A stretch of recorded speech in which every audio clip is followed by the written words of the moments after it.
आज का डिस्कशन जो है टेनिस बॉल के ऊपर है। टेनिस बॉल बहुत ही टेक्निकल तरीके से बनाया जाता है, उसकी परफॉर्मेंस और पूरे गेम चैंपियनशिप को चेंज कर सकता है।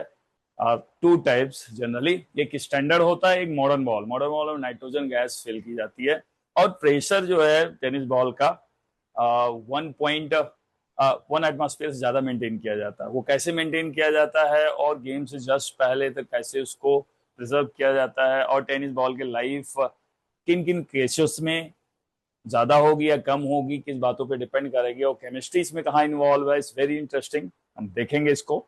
तो ठीक है, दो तरीके का होता है उसके अंदर। जो मॉडर्न प्रेशर उसके टेनिस है बॉल, उसके अंदर 1.8 एटमॉस्फेयर का मेंटेन किया जाता है, और फाइनली तो खेला जाएगा 1 एटमॉस्फेयर में ही, बट उससे पहले वो सील्ड कैन में रहता है और हाई प्रेशर पर रखा जाता है जिससे कोई उसके अंदर की गैस लीक ना हो।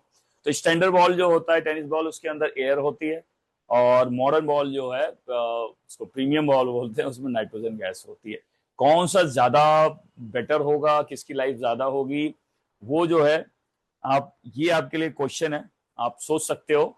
ठीक है, पहला तो ये है कि अगर मैं पूछूं कि जब कैन से बाहर आएगा तो प्रेशर ड्रॉप हो जाएगा, 1 एटमॉस्फेयर हो जाएगा। अंदर बॉल के 1.8 है तो डिफ्यूजन तो होगा कहीं ना कहीं से। ठीक है, बॉल ऐसा 100% जो उसको नॉन पोरस नहीं बना सकते, तो डिफ्यूजन किसका ज्यादा होगा, नाइट्रोजन का या एयर का? नाइट्रोजन का ज्यादा होगा, ग्राहम के हिसाब से आप सोच सकते हो। नाइट्रोजन का, सॉरी, नाइट्रोजन का कम होगा ग्राहम के हिसाब से सोच सकते हो, मॉलिक्यूलर मोलर मास से कंपेयर करके। एयर का मोलर मास और नाइट्रोजन ज्यादा डिफरेंस नहीं है, बट नाइट्रोजन का डिफ्यूजन का होगा, मीन नाइट्रोजन से फिल्ड जो बॉल होगी उसकी लाइफ ज्यादा होगी। और दूसरा, उसमें बाउंस किसमें, जो किसमें हाइट क्विकली होगी, वो एयर के केस में होगी। दिस अगेन अ फिजिक्स, और उसमें के की वैल्यू और कैसे प्ले करता है, that you can think about. Let's move on to chemistry. इसमें मेन चीज है कि नाइट्रोजन उसके अंदर मेंटेन कैसे किया जाएगा। ये टायर नहीं है गाड़ी की कि आप लगाए हवा और भर दिया। ठीक है, इसमें कुछ हमें मैकेनिज्म डालना पड़ेगा कि उसके अंदर नाइट्रोजन बन जाए। तो उसके लिए जो है साइंटिस्ट, जो केमिस्ट है, एक तरीका ढूंढ लिया उन्होंने। ठीक है, तो वो तरीका क्या ढूंढा, यहाँ पे इसको पहले हटा देते हैं। हाँ, ये तरीका, ए और बी दो वाइट सॉलिड है। एक्चुअली इस क्वेश्चन को लगाने के लिए आप पहले ये देखें, पूरा कहानी दी हुई है क्वेश्चन लगाना। पिछला जो फ्लो चार्ट है उसको आप लें और इसको अलग से देख लें एक बार, और इसको पढ़ के आप खुद से सॉल्व करें फ्लो चार्ट में जाके। बहुत लंबा चौड़ा है, यहाँ पढ़ेंगे तो फालतू का टाइम वेस्ट होगा। तो इसमें यही दिया गया कि ए और बी दो वाइट सॉलिड है। है, उनको जब हीट किया जाता है तो एक गैस जो बॉल के, टेनिस बॉल के अंदर है, वो मेंटेन होती है। और यहाँ यहीं से हमें पता चल जाता है कि भाई सी जो है, सी हमारा क्या होना चाहिए, सी शुड बी नाइट्रोजन। और फिर बोल रहा है इसके अलावा जो है, जो अदर पार्ट है, जो सोल्यूशन मिलता है सॉलिड का, जिसमें हम AgNO3 जब पास करते हैं तो व्हाइट कलर का प्रेसिपिटेशन मिलता है, और जब उसमें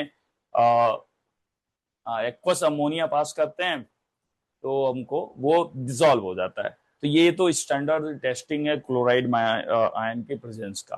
तो क्लोराइड आयन के प्रेजेंस के लिए हमें Cl-, यहाँ पर आपका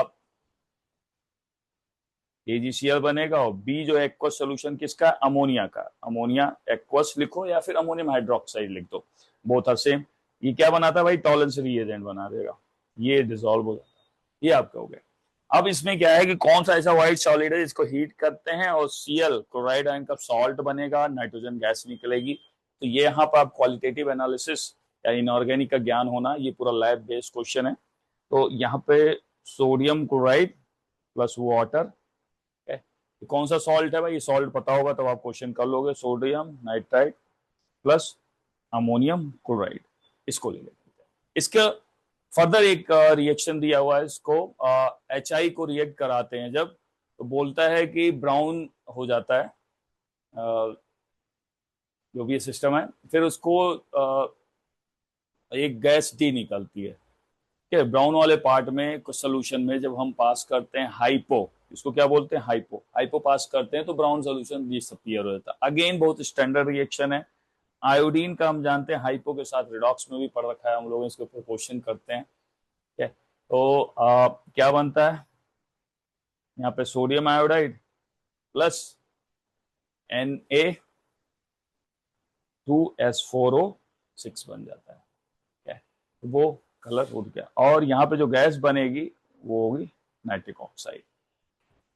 तो ये क्वेश्चन है, इसके ऊपर क्वेश्चन पूछा गया। हाँ, जो नीचे रिएक्शन दिया हुआ है AgN सिल्वर नाइट्रेट, इसका कोई यूज इसके बारे में कुछ पूछा नहीं हो, उसमें एक इन्फॉर्मेशन दिया हुआ है कि जब दोनों को A और B को हीट ना करके इसको वाटर एक्वस सोल्यूशन में AgNO3 पास किया जाता है, तो फिर से वही व्हाइट प्रेसिपिटेट मतलब AgCl मिलता है, बट अमाउंट उसका डबल होता है। ठीक है, तो ये क्वेश्चन कर सकते हैं आप। अगेन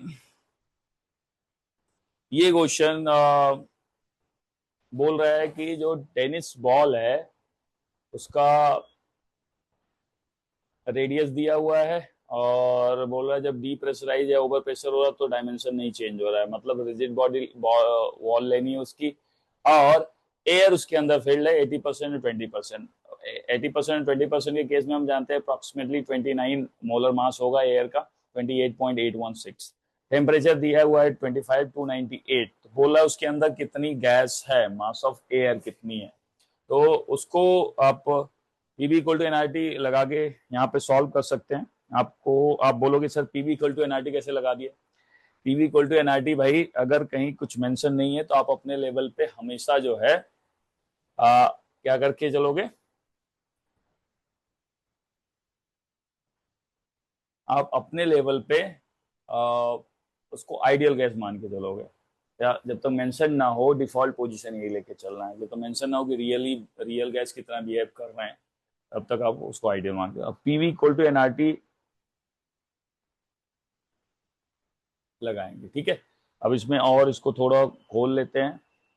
एन में ही मास आएगा, जो सैंपल मास दिया हुआ मान लो W है, और मोलर मास ये है। मोलर मास हमें पता है एयर का यहाँ पे 2080 याद होना चाहिए। ठीक है, प्रेशर कितना है 1 एटमॉस्फेयर, वॉल्यूम कितना है 4/3, स्फेरिकल बॉल है R³ to W by molar mass 28.8 के आसपास होगा अप्रोक्सीमेटली, एंड आर की वैल्यू 0.0821 ATM लीटर में, और 298 केल्विन हो जाएगा। अब इसमें ये जो वॉल्यूम है, वॉल्यूम आर की वैल्यू क्या दिया हुआ, आर की वैल्यू हम जानते हैं कि 3 सेंटीमीटर दिया हुआ है, मतलब जो वॉल्यूम आएगा आर सेंटीमीटर क्यूब में आएगा, और centimetre 1 centimetre cube equal to 1 ml होता है। ठीक है, 1 ml। अब ml को लीटर में कन्वर्ट, क्योंकि यहाँ पे हमने सबने ATM और लीटर में सारी यूनिट यूज की है, तो ml को लीटर में कन्वर्ट करने की क्या करोगे, आर की वैल्यू आप वही रख दो, इसको जो 1000 से डिवाइड कर दो तो आपका लीटर में आ जाएगा। इसको आप सॉल्व करेंगे तो इजीली आपका आंसर आ जाएगा। So that's all for today. Now you can see the many things you do in daily life, you observe in daily life, you enjoy, entertain many things, and उसके पीछे science क्या आप हमेशा सोचा करें। ठीक है, केमिस्ट्री हो सकता है, फिजिक्स हो सकता है, मैथ्स हो सकता है, अकेला लेकिन कोई नहीं होगा, तीनों होते हैं मिलके। ठीक है, तो आप कमेंट में लिखें अगर आपको ऐसा कोई रियल लाइफ इंसिडेंट लगता है और उसके पीछे आप नहीं समझ में आ रहा है क्या है, तो कुछ साइंस आपको लग रहा है, तो just mention it, I will make a video, a question, or you yourself can suggest me something, I can make that video. Okay, keep learning, keep moving forward. Bye bye.